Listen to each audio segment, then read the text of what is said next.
Friedrich Nietzsche, 1844-1900, foi um filósofo alemão cuja obra impactou profundamente a psicologia, a crítica cultural, a literatura e a filosofia do século XX. Ele propôs uma reavaliação dos valores morais ocidentais, questionando a religião, a ciência e a moral tradicional.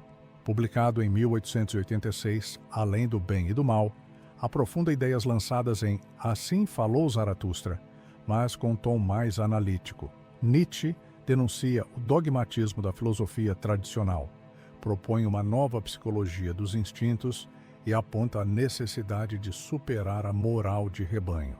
Em vez de buscar verdades absolutas, convida a olhar a vida com coragem e potência criadora.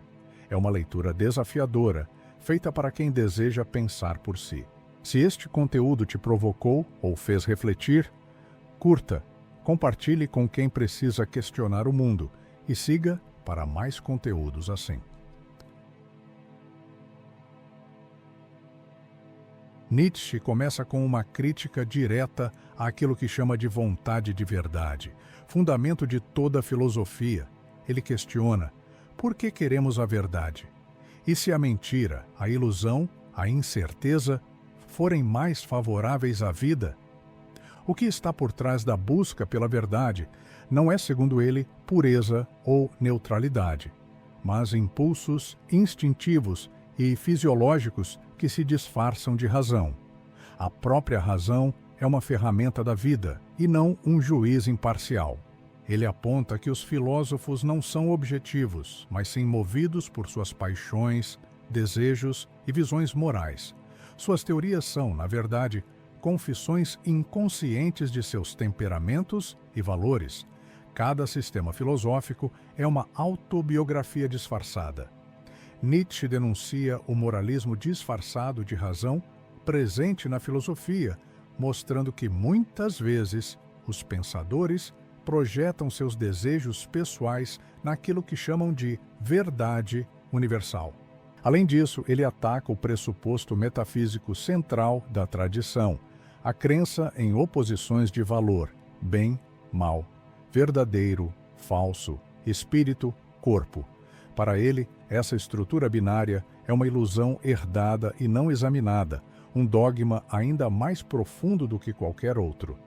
Nietzsche propõe que os valores que normalmente consideramos negativos, egoísmo, mentira, dominação, talvez sejam, em termos vitais, mais fundamentais e produtivos do que os ditos positivos. Ele critica a noção de que o pensamento consciente é o centro da existência humana. Pelo contrário, argumenta que o pensamento é majoritariamente instintivo e que mesmo o raciocínio lógico serve à preservação de determinados modos de vida. Ideias como certeza e verdade são, na melhor das hipóteses, ilusões úteis e, na pior, prisões. Nietzsche afirma que a falsidade pode ser essencial à vida e que reconhecer isso é ultrapassar o bem e o mal. Nietzsche denuncia também o conceito de alma como uma ficção, uma herança do cristianismo que transformou o homem em uma entidade indivisível e eterna. A psicologia futura, diz ele, deverá abolir a superstição da alma como átomo espiritual e estudar o ser humano como um complexo de instintos, impulsos e estruturas múltiplas. Essa nova psicologia deverá ter coragem de admitir que até os impulsos ruins são necessários à vida e que devem ser estudados sem moralismos. O autor passa então a criticar a ideia de vontade como algo simples e autoevidente. Para ele, o que chamamos de vontade é uma multiplicidade de sensações, pensamentos e sentimentos organizados de forma ilusória. Quando dizemos "eu quero", estamos apenas dando nome a um conjunto de impulsos que se impõem, não a uma causa livre. Assim, o livre-arbítrio é uma invenção moral para justificar punições e recompensas, uma forma de culpar ou glorificar o indivíduo, retirando de cena todos os fatores biológicos, históricos e sociais que moldam o comportamento. Em seguida, Ele afirma que todos os sistemas filosóficos conhecidos se enquadram num mesmo padrão estrutural de pensamento, uma repetição com pequenas variações. Isso se dá, segundo Nietzsche, por causa da linguagem, da gramática e da fisiologia. Pensamos de formas semelhantes porque somos moldados por formas semelhantes de percepção e expressão.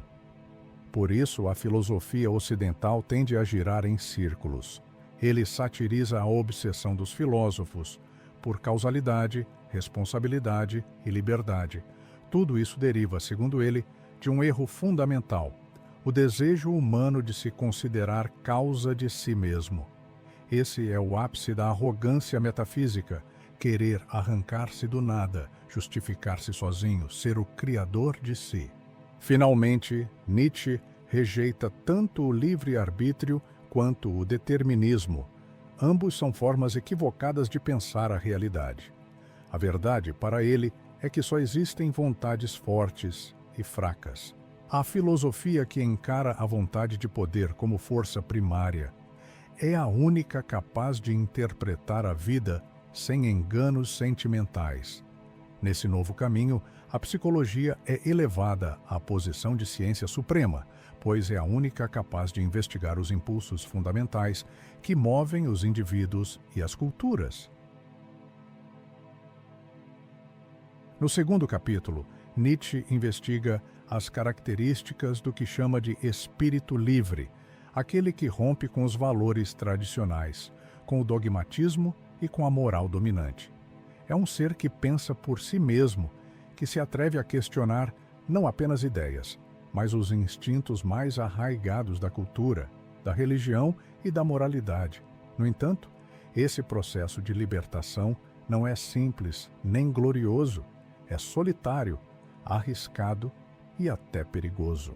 Ele inicia com uma observação provocativa.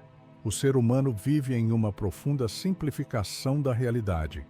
Criamos uma versão fácil do mundo, moldada por falsificações que tornam a vida suportável. Essa ilusão é tão bem construída que chamamos de conhecimento. Aquilo que é, na verdade, uma forma sofisticada de ignorância. Por trás da vontade de saber, há um desejo maior, o de não saber. Nietzsche sustenta que a própria ciência, em sua busca pela clareza e ordem, ainda é filha dessa vontade de simplificar, um refinamento da vontade de ignorância. Nesse cenário, o espírito livre é alguém que se liberta dessa necessidade de ilusão, mas Nietzsche alerta contra os perigos dessa liberdade. Em especial, ele critica a tentação do martírio filosófico, o desejo de ser reconhecido como mártir da verdade. Para ele, essa postura moralista e dramática trai a própria liberdade. O verdadeiro espírito livre não busca glória nem aplausos. Ele prefere o silêncio, o isolamento, o disfarce. Ele valoriza o jardim tranquilo, a praça pública, a leveza, a seriedade inflada. Outro ponto fundamental. O verdadeiro pensador precisa se aproximar da vida comum do homem médio. Isso é incômodo, muitas vezes repugnante, mas necessário. O filósofo precisa conhecer o que é regra, o que é banal para poder ultrapassar. Por isso, Nietzsche afirma que o autêntico espírito livre deve mergulhar no cotidiano, no vulgar, no humano demasiado humano, mesmo que isso lhe custe desgosto, tédio ou desesperança. Aqui, ele elogia os cínicos, não no sentido moderno de niilismo vazio, mas aqueles que, mesmo rudes ou grotescos, têm a coragem de olhar e mostrar a verdade nua das coisas. O cinismo seria, para Nietzsche, uma forma primitiva, mas honesta, de liberdade filosófica. Nietzsche destaca então a importância da solidão voluntária. O espírito livre deve ser capaz de se isolar dos homens, não por misantropia, mas por amor à sua própria liberdade e profundidade. Os relacionamentos humanos, quando demasiado próximos ou constantes, embotam o pensamento, criam dependências emocionais e morais. A distância, tanto física quanto interior, é o território fértil do pensamento autêntico. Ele também comenta os perigos da comunicação. A dificuldade de ser compreendido é inevitável para quem pensa à frente de seu tempo. Nietzsche ironiza os bons amigos que acham que entenderam o filósofo, mas apenas captaram suas caricaturas. O espírito livre deve aceitar a possibilidade de ser mal interpretado e até se divertir com isso. Afinal, para muitos, a profundidade será sempre confusa. E para evitar isso, talvez seja melhor deixar zonas de interpretação ambígua, como playgrounds para os mal-entendidos. A seguir, Nietzsche aborda o ritmo do pensamento. Cada cultura, cada povo tem seu tempo mental, sua musicalidade interna. Ele fala do tempo presto, rápido, leve, ágil, que caracteriza os grandes pensadores livres como Aristófanes, Petrônios e mesmo Maquiavel. Esse ritmo vivaz permite captar nuances e ironias impossíveis de serem traduzidas em línguas mais lentas, como o alemão. Ele lamenta que muitos gênios não possam ser compreendidos em outras culturas, porque o tempo de seus pensamentos é intraduzível. O espírito livre, para Nietzsche, não é aquele que nasceu com essa qualidade, é aquele que ousou conquistá-la, mesmo à custa de angústia, solidão e risco existencial. Libertar-se da moral, da religião, do nacionalismo, do dogma, é colocar-se fora da proteção social. É entrar num labirinto sem garantias de retorno. E se falhar, ninguém entenderá o valor de sua queda. Ele discute, então, a antiga distinção entre esotérico e esotérico. Os antigos filósofos faziam diferença entre o que podia ser dito ao público, esotérico, e o que devia ser reservado aos poucos preparados, esotérico. Nietzsche retoma isso dizendo que certas ideias, como a crítica radical à moral, são perigosas demais para as massas e devem ser mantidas restritas. Aquilo que para os fortes é tônico, para os fracos é veneno. Há também um alerta. A virtude de uma pessoa elevada pode parecer vício para a maioria. O que é decadência para um pode ser santidade para outro. Nietzsche aponta que os valores dependem de quem os sustenta e que a mesma ideia pode enobrecer um espírito vigoroso e destruir um fraco.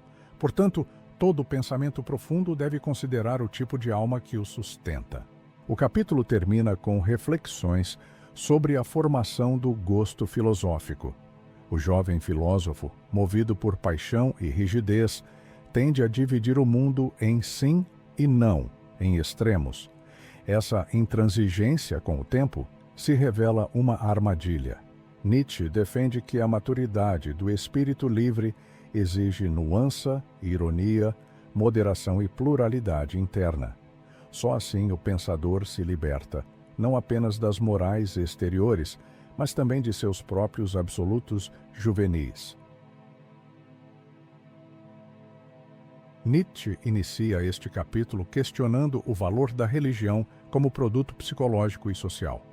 Ele não nega que as religiões, especialmente o cristianismo, tenham gerado efeitos importantes para a civilização, mas acredita que esses efeitos têm sido, no fundo, degenerativos e contrários à vida. A crítica de Nietzsche é sobretudo contra a moral do cristianismo, que promove a negação dos instintos vitais em nome da humildade, da castidade, da obediência e do ideal do além. Ele vê nisso uma forma de ressentimento sublimado. Os fracos criaram uma moral que inverteu os valores da vida para justificar sua fraqueza. Assim, a religião se torna um meio de domesticação, de subjugação dos instintos mais potentes e criativos. Ele também identifica o sacerdote como figura central nesse processo, um psicólogo de rebanho que conhece bem o sofrimento humano e o manipula para dominar. Por trás da piedade e da compaixão, há uma astúcia que Nietzsche chama de vontade de poder invertida. O sacerdote, impotente fisicamente, conquista domínio pela alma, pela culpa, pela promessa de salvação. Nietzsche distingue o religioso do espírito livre. Este último é aquele que não precisa de transcendência para dar sentido à existência. Ele afirma que o impulso religioso não precisa ser eliminado, mas transfigurado. Em vez de buscar Deus, o novo homem pode canalizar seu impulso espiritual para a criação de valores terrenos, uma nova forma de santidade voltada para a vida, não contra ela. Esse capítulo apresenta uma série de aforismos curtos, fragmentos poéticos e filosóficos, nos quais Nietzsche exercita seu estilo mais afiado, irônico e provocador. Embora soltos, esses aforismos convergem para uma mesma visão. O homem é um animal contraditório, movido por pulsões, ilusões e desejos que frequentemente se disfarçam de razão. O verdadeiro pensador é aquele que observa essas contradições sem se escandalizar, que aprende a dançar sobre o abismo, a rir da dor, a extrair grandeza do erro.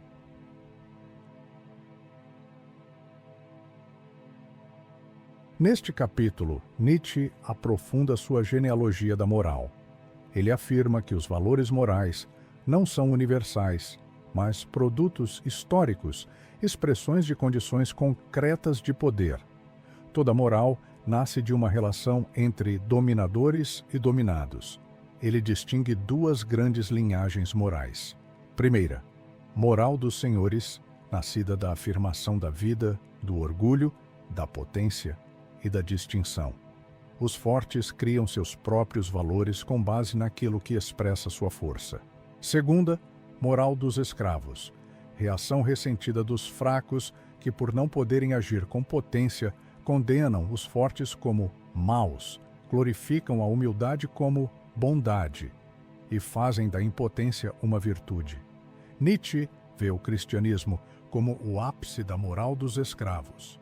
A ideia de igualdade, caridade e pecado original são estratégias inconscientes de inversão dos valores naturais.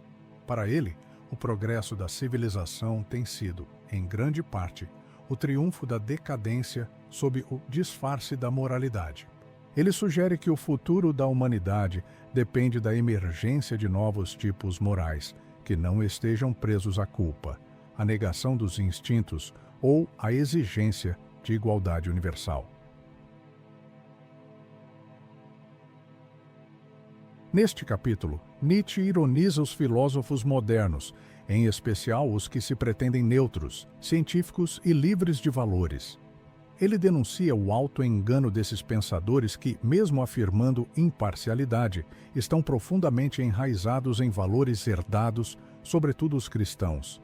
Ele mostra que até mesmo os filósofos que se dizem iluministas ou racionalistas ainda operam sob categorias morais da tradição religiosa, como verdade, bondade, justiça, dignidade humana. Esses valores não são neutros, são construções históricas e devem ser investigados como sintomas, não como fundamentos. O verdadeiro sábio para Nietzsche não é aquele que busca a verdade absoluta, mas aquele que cria sentidos. Um novo tipo de sabedoria nasce da coragem de viver sem fundamentos fixos, sem garantias, apenas confiando na força criativa dos próprios instintos. O filósofo do futuro será, sobretudo, um psicólogo dos valores e um artista da vida. Aqui, Nietzsche satiriza a moral pública e seus representantes, os filantropos, os bons cidadãos, os políticos idealistas. Ele mostra como a chamada virtude é, em muitos casos, uma máscara para o medo, para a conveniência ou para a incapacidade de viver com intensidade. Ele denuncia a banalização da moralidade, transformada em conjunto de regras medíocres para manter a ordem social. O moralista típico não é um ser nobre, mas um adepto da segurança, da repetição, do rebanho. Nietzsche aponta que a verdadeira virtude exige risco, refinamento e intensidade, e é sempre rara. A maioria das chamadas pessoas virtuosas são apenas domesticadas. Neste capítulo, Nietzsche reflete sobre a política, a cultura europeia e a questão das nacionalidades. Ele critica duramente o nacionalismo, especialmente o alemão, por ser uma forma de empobrecimento cultural e de fechamento da mente. Para ele, o bom europeu é aquele que transcende fronteiras, que mistura culturas, línguas e valores, criando algo novo. A unificação da Europa, segundo Nietzsche, só será possível com o surgimento de uma nova aristocracia espiritual, capaz de pensar além do Estado-nação, além da moral de massas e da mediocridade democrática. Ele antecipa a vinda de espíritos livres e cosmopolitas, que se elevam acima da política comum e da moral patriótica. Para Nietzsche, o futuro pertence aos que não se deixam enredar por bandeiras, religiões ou ressentimentos coletivos. No capítulo final, Nietzsche retoma uma de suas ideias centrais: a distinção entre tipos humanos. Ele propõe um ideal aristocrático de ser, o homem nobre, aquele que cria valores, afirma a vida, não busca desculpas para sua força nem se curva a dogmas. O nobre não precisa ser cruel, mas é implacável consigo mesmo. Sua moral não vem do ressentimento, mas da plenitude de sua vitalidade. Ele vive acima da culpa, da compaixão indiscriminada, da obsessão por justiça. Ele não busca igualdade, pois reconhece a diversidade de forças e a necessidade da hierarquia no mundo da vida. Nietzsche encerra com um apelo à transvaloração de todos os valores, ou seja, uma reinterpretação radical da moralidade, da religião, da política e da cultura, guiada pela vontade de poder, pela criação de novos sentidos, pela superação do homem comum em direção ao Übermensch, o além do homem. Além do bem e do mal é uma obra que desafia os fundamentos da moralidade ocidental, da filosofia dogmática e da cultura cristã. Nietzsche convida o leitor a abandonar ilusões reconfortantes e a encarar a existência com coragem estética, instintiva e criadora. Seu ideal é um novo tipo humano, vigoroso, irônico, profundo e solitário, capaz de criar valores em meio ao caos, não por desespero, mas por excesso de vida. Se essa reflexão ressoou em você, deixe um comentário. Sua visão pode inspirar outras pessoas também. Se esse conteúdo falou com você, curta e compartilhe com quem também precisa dessa reflexão. E para seguir com a gente, se inscreva, ative o sininho e escolha um dos vídeos que estão na tela agora. Até o próximo vídeo. Tchau!